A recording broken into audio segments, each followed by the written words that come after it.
আচ্ছা বলুন তো, বাইরে যদি এমন বৃষ্টি হয় আর ঘরে যদি এমন গরম গরম খিচুড়ি থাকে তাহলে ব্যাপারটা ঠিক কেমন হতে পারে? তো ব্যাপারটা একদম জমে ক্ষীর হয়ে যাবে কি, তাই তো? হ্যাঁ, ঠিকই শুনেছেন। তো তার জন্য আপনাদের সামনে আজ আমি চিকেন খিচুড়ি রেসিপি নিয়ে হাজির হয়েছি। ভিডিওটি ভালো লাগলে অবশ্যই লাইক কমেন্ট শেয়ার করবেন আর চ্যানেলটি সাবস্ক্রাইব করে পাশে থাকবেন। আর যারা পেজ থেকে দেখছেন তারা লাইক কমেন্ট এবং পেজটি ফলো দিয়ে পাশে থাকার অনুরোধ রইল। তো চলুন দেখে আসি চিকেন খিচুড়িটি আমি কিভাবে রান্না করব। তো চিকেন খিচুড়ি রান্না করার জন্য প্রথমে কড়াইতে পরিমাণ মতো তেল দিয়ে দিব। তারপর ছোট ছোট টুকরো করে কিছু আলু কেটে ভালো মতো ধুয়ে রেখেছিলাম। এখন তেলের মধ্যে আলুগুলো দিয়ে অল্প লবণ আর অল্প হলুদের গুঁড়ো দিয়ে দিব। তারপর অনবরত নেড়েচেড়ে আলুগুলো ভেজে নিব। এখানে ছোট্ট একটা টিপস হলো, আলুগুলো আগে থেকে লবণ হলুদ দিয়ে মাখিয়ে নিতে পারেন। আলুগুলো এমন লাল লাল হয়ে গেলে নামিয়ে নিব। তারপর একই তেলের মধ্যে তেজপাতা, দারুচিনি, লবঙ্গ, এলাচ দিয়ে 30 সেকেন্ড ভেজে নিব। তারপর দিব কিছু পেঁয়াজ কুচি। পেঁয়াজ দেওয়ার পরে অনবরত নেড়েচেড়ে হালকা ব্রাউন কালার করে নিব। তার মধ্যে দিয়ে দিব 1.5 চামচ মরিচের গুঁড়ো। মরিচের গুঁড়ো দেওয়ার পরে পেঁয়াজের সাথে একটু ভেজে নিব।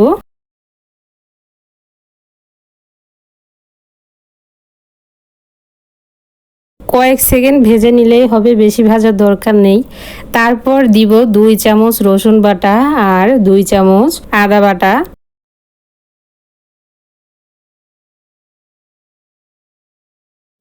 এবার ভালো মতো নেড়েচেড়ে মশলাটা কষিয়ে নিব। আর মশলাটা নিচ থেকে যদি ধরে যায় তাহলে একটু পানি দিয়ে দিতে পারেন, তাহলে আর নিচ থেকে ধরে যাবে না।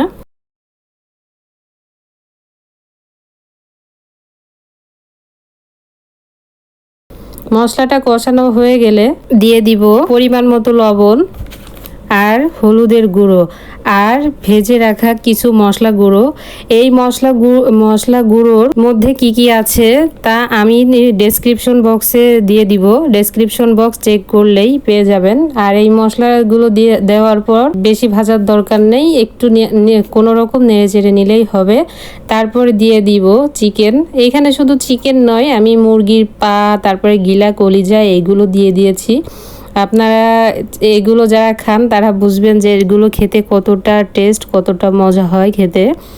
আর তার জন্য আমি কিছু মাংস আর মুরগির ঠ্যাং হাত পা মানে যা যা আছে গিলা কলিজা এগুলো দিয়ে দিলাম। এখন আমি ভালো মতন নেড়ে চেড়ে পানি দিয়ে দিব আর অপেক্ষা করব বলক আসার জন্য। ঢেকে দিব। দেখুন আমার 10 মিনিটের মতো আমি ঢাকনা দিয়ে ঢেকে রেখে দিয়েছিলাম, বলক চলে এসেছে। এখন আমি এর মধ্যে দিয়ে দিব 1 কাপ দুধ আর একটু লেবুর রস। এখানে দুধ আর লেবুর রসটা দিলে পা গিলা কলিজা থেকে যে এক্সট্রা গন্ধ আসে সেটা আর আসবে না, তার জন্য আর খেতেও অসম্ভব সুন্দর হবে।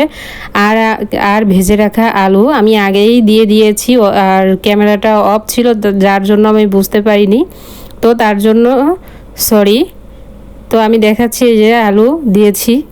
তো এবার আমি ঢাকনা দিয়ে ঢেকে দিব রান্না করার জন্য। এখন অন্য চুলায় আমি দিয়ে দিব। তারপর খিচুড়িটা আমি রান্না করে নিব। তো তার জন্য পরিমাণ মতো তেল দিয়ে দিব।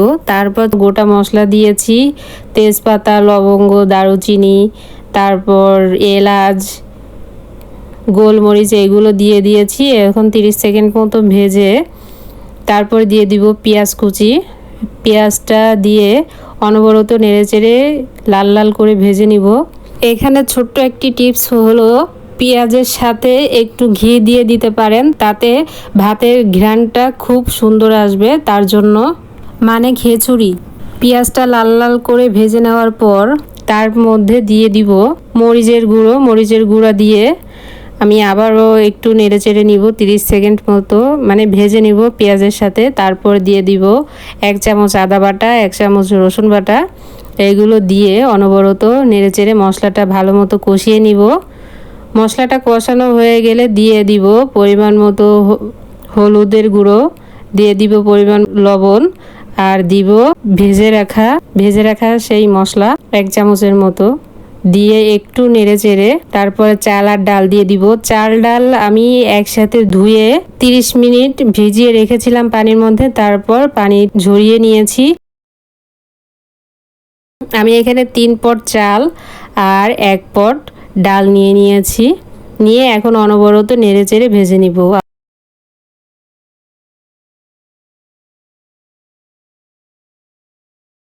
আমার চালটা ভাজা হয়ে গেছে, দেখতে পাচ্ছেন। এখন আমি আপনাদের দেখাবো আমার মাংসটা কেমন হয়েছে, তরকারিটা কেমন হয়েছে। দেখুন এমন হয়েছে, মাখা মাখা ঝোল রেখেছি, এই অবস্থায় রেখে দিতে হবে। তো দেখলেন আমার তরকারিটা হয়ে গেছে, মাংসের তরকারিটা। তারপর আমি এখানে ভাজা চাল ডালের মধ্যে গরম পানি দিয়ে দিব। চাল যতটুক নেবেন ঠিক তার ডাবল পানি নিতে হবে।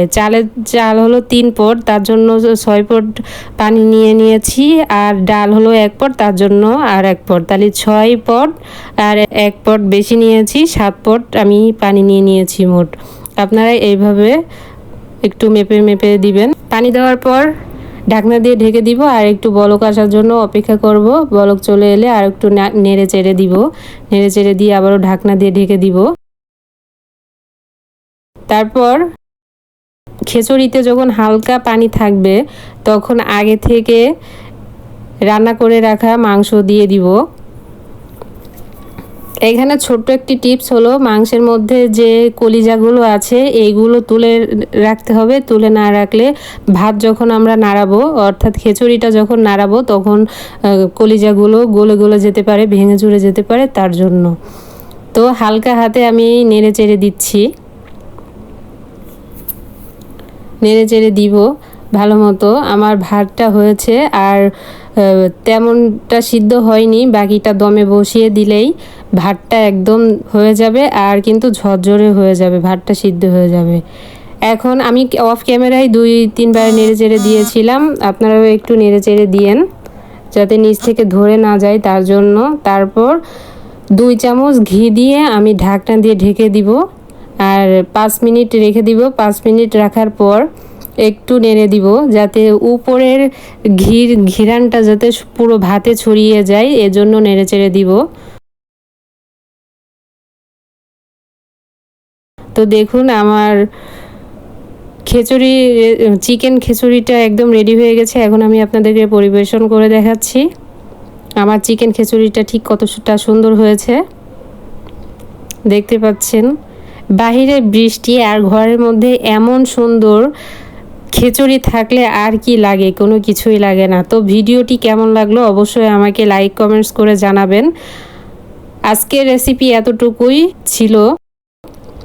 সবাই ভালো থাকবেন, সুস্থ থাকবেন। দেখা হবে পরবর্তী ভিডিওতে। ততক্ষণ সবাই ভালো থাকুন, সুস্থ থাকুন। আল্লাহ হাফেজ।